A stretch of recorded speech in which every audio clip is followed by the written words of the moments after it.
Vamos agora para a segunda temporada de Vanitas no Carter, onde eu nunca sei se é com K ou com C. Então eu sempre vou variando com K ou com C e a gente vai andando nisso daí. Essa segunda temporada a gente começa com um arco maior, vamos dizer assim, tipo, ele divide quase que a estrutura dessa temporada em dois grandes arcos. E eu não sei, eu tenho que explicar qual é o primeiro arco? Acho que não preciso. Quem tá vendo Vanita Não, já tá entrando resumo, no né? segundo. Resumão, tipo, primeiro arco é o arco da fera lá da floresta, e o segundo arco é o amigão lá do Vanita de cabelo branco. Muito louco. Sim, sim, sim, sim. Sem entrar em muitos detalhes, porque bem, quem já tá vendo, já tá vendo. Se você não viu, vai pro primeiro episódio, vai pra primeira temporada, vale muito a pena ver Vanitas. Mas se você não viu Vanitas, fica tranquilo, fica aqui que a gente também vai falar um pouco sobre. E falar que, caraca, cada vez mais, cada arco que acontece em Vanitas parece que o negócio vai entrando nos eixos cada vez mais. Por mais que, vamos dizer assim, que a Bones deu uma escorregadinha aqui e ali nessa temporada no âmbito de produção mais consistente, mas o que o diretor, o que o Tomoyuki tancou nessa temporada não tá escrito. Tá, obviamente, dirigido. Porque o cara é um monstro, rapaz. O cara é um monstro. Porque ele pegava a situação e falava: beleza, não vai ter animação, vai ser um slideshow, mas vai ser um slide show. Porque eu vou fazer o negócio funcionar, deixar bonito, fazer o tom certo, fazer o diretor de áudio trabalhar em sintonia com a música, com os dubladores e fazer o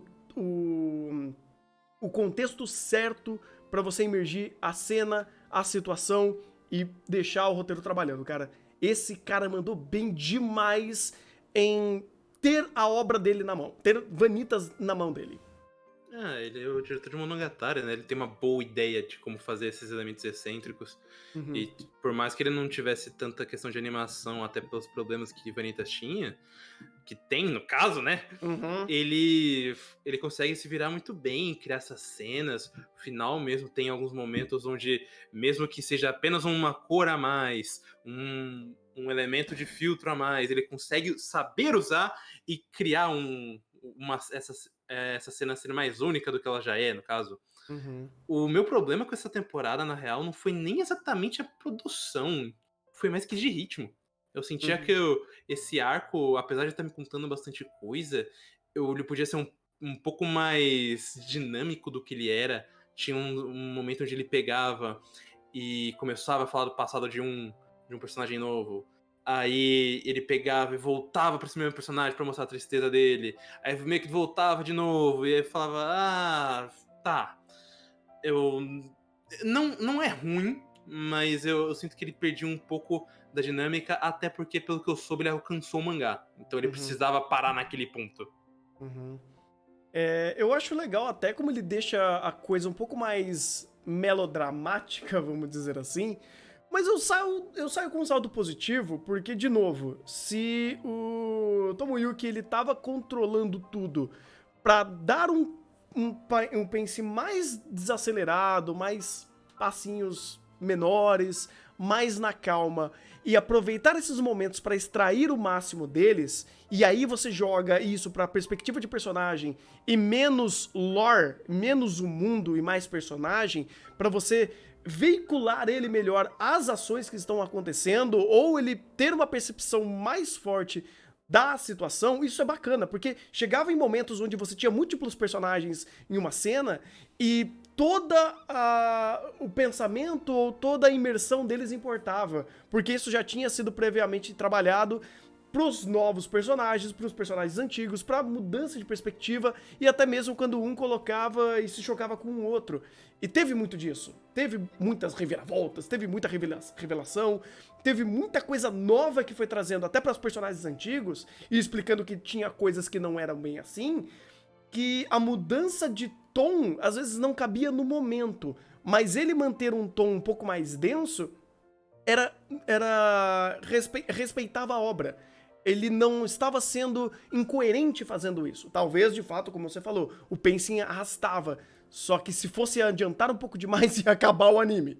Então ele tentou fazer isso de uma forma mais sóbria pra conseguir manter tudo na base, sem tropeçar nas próprias pernas. Tanto que existe até um momento esse problema em episódios pontuais ou situações pontuais, porque tinha outros episódios que ele conseguia ser muito mais dinâmico e muito mais proativo, porque o episódio permitia, porque a situação permitia. Então você tinha aquele episódio do Vanitas tendo a doença dele. Nossa, aquele episódio é maravilhoso. Aquele episódio é ouro, rapaz. Aquele episódio, ele espreme tudo, né? Ele explica tudo. O que é a junção perfeita de um momento certo, com a direção correta, com o contexto certo pra fazer aquilo. Assim como, de um outro lado, completamente mais dramático e muito mais catártico, você tem um certo charlatão, né? Tendo algumas revelações sobre ele, ou até mesmo o momento do 16.5 de Vanitas. Quem pegou a referência, saô, enfim. Eu acho que foi péssimo. Não, para com essa porra! A gente falando de anime, pô, o cara me traz saô, gente, pelo amor de Deus! É porque tem o famoso 16.5 em saô, mas posso dizer apenas o momento da cabaninha, que também foi cara, foi fantástico. Foi fantástico. De pegar um momento e debulhar pela direção. Aquele episódio é maravilhoso. E por isso que eu entendo esse problema de pacing, mas eu acho que ele é muito mais pontual do que algo crônico da temporada. E isso ainda tem um outro fator, que a dinâmica da história, apesar do pacing se arrastar, ela nunca deixa a peteca cair. Tem sempre algo acontecendo. Tanto que mesmo que você saiba de alguma coisa, eu, por exemplo, eu consegui acertar o episódio final inteiro. Menos uma reviravolta que fez muita diferença pro andamento da história. E aquilo ali com aquele ser maravilhoso de Cartola é uma coisa tão relevante pra história que realmente chama a sua atenção pra você querer ir continuar lendo essa história. Ele tem aquela pegada meio gótica, Não, sabe? Gótica, tem um elemento misticismo atrás dele, com muita classe, é muito interessante. Uhum. Porque o Vanitas, ele em si, a obra como um todo, ele aproveita muito desses elementos góticos. Sim.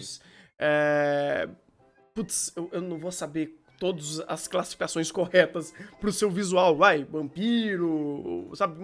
Tudo que ele traz ali desse movimento, até artístico, até visual, ele é muito esmiuçado até dentro da própria obra. Tudo que acontece tá vinculado a esse contexto que ele cria, sabe? Essa narrativa secundária que ele aciona e faz todos esses momentos terem esse impacto também nesse viés, nesse... Ótimo trabalho de storyboard, né? Porque Sim. o storyboard Vanitas já comentou na primeira temporada, mas ele é maravilhoso.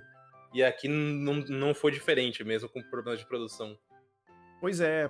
E é muito bom, cara, porque ele mostra pra gente que se o diretor pode trabalhar e ele tem como trabalhar, eles deixam ele trabalhar e, sabe, você vê ele manipulando as situações pra fazer sentido os encaixes, cara, você tem uma obra fantástica. E também um material original base realmente muito bom, sabe? Eu vejo isso aqui e eu falo, caraca, imagina a Pandora Hearts ganhando um novo anime nessa pegada, ia ser muito da hora. Quem sabe ele termina, né? Pois é, porque querendo ou não, já adaptaram, metade do mangá, agora tá na pegada de Vanitas, Vanitas vai entrar num tempo aí sem fazer, quem sabe eles falam, opa, o pessoal gostou da autora, vamos pegar outra coisa dela antiga que já tá pronta ali, fazer um Pandora Hearts, ok, deixa eu sonhar um pouquinho. Só sonha, Thunder, no máximo a Kajura volta. Pois é. Mas, no final do dia, cara, eu amei o que eles fizeram nessa temporada. Foi muito competente, foi muito sólido. Os problemas, eles eram visíveis, mas o controle de danos foi, cara, fantástico. Foi muito profissional. Adorei o que eles fizeram nessa temporada. E eu vou chutar alto, porque o que fizeram aqui eu dou muito valor. E é de muita boa qualidade. Eu vou dar um 9 pra essa temporada, cara. Eu ainda vou ficar com um 8. Se a dinâmica. A dinâmica, né? O pace fosse um pouco mais para o meu paladar de que gosta de coisas acontecendo, menos enrolação, Sim, por sim. favor, eu daria uma nota mais alta. Mas ainda assim, realmente foi uma temporada muito interessante. Ela deu muito mais coisas pra história do que a primeira, que era dentro do Toria. Então, Sim. dá aquele gancho. É uma pena que já adaptou quase tudo que tinha do mangá, né? Pois é, agora mais uns 3 anos aí pra ver o que sai. Ai, ai.